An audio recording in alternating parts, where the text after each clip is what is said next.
Launching a church capital campaign can feel overwhelming. It takes a broad range of skills and a lot of time that many church communities simply don't have.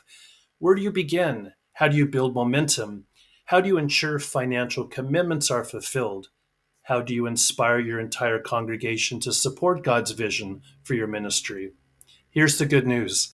Successful church capital campaigns follow seven proven steps, steps that are biblical, strategic, and mission driven. Seven steps that turn uncertainty into clarity and turn ministry vision into reality. Today, we're breaking down those seven steps to launching a successful church capital campaign rooted in prayer and mission. My name is Brendan Manson, president of Fellowship Development.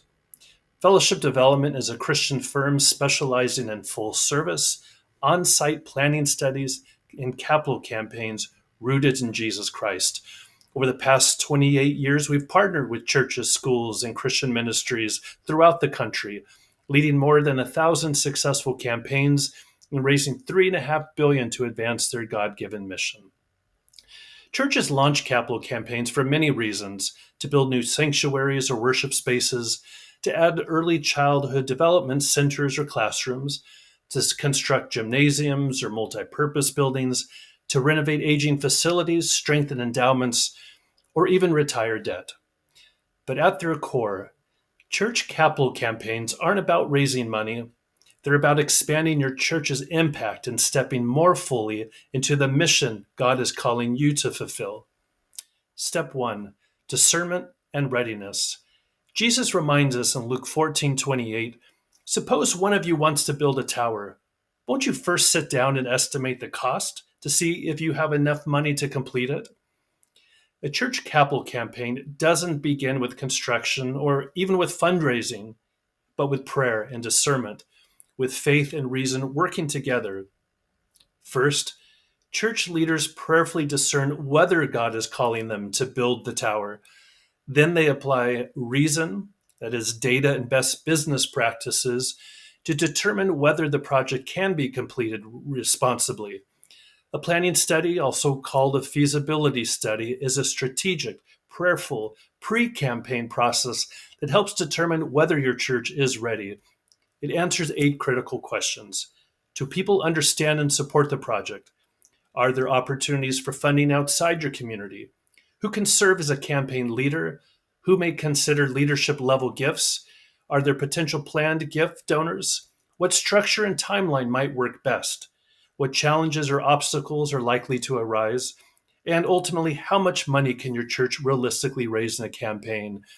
When these questions are answered, your church can launch a campaign that is spiritually grounded and strategically sound. Step two, building the right, strong leadership team.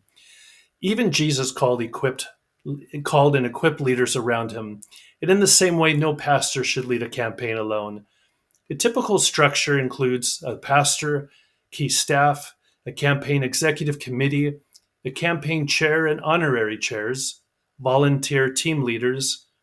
And this group becomes the primary leadership voice. They champion the vision, communicate with the congregation, and importantly, they're the first to give. Their example sets the tone for the entire church. At Fellowship Development, we help identify, recruit, and train these leaders, matching their gifts and strengths with the right responsibilities so that every volunteer feels confident and equipped. These leaders carry out the vision, they build momentum, and they create unity. Step three, crafting a compelling case for support. A case statement should answer, who are we as a church? Your mission, identity, and history. Why now? Why this moment matters spiritually and practically. What's the project? So clear, visual, detailed, and aligned communication with mission. How will this project impact ministry? So buildings are not the goal, transformed lives are. Next, what will it cost? So transparency builds trust. How will lives be changed? So share stories, testimonies, and real ministry impact. And what's the call to action? Inviting members to pray, discern, and give sacrificially. For when people understand the why, generosity will follow. Step four, the major gift phase. The major gift phase is the quiet engine of your campaign. During this time, the pastor, campaign chair, and volunteers meet one on one with families who have a passion and capacity to make significant gifts. For about 70 to 80% of all your gifts will come from this major gift phase.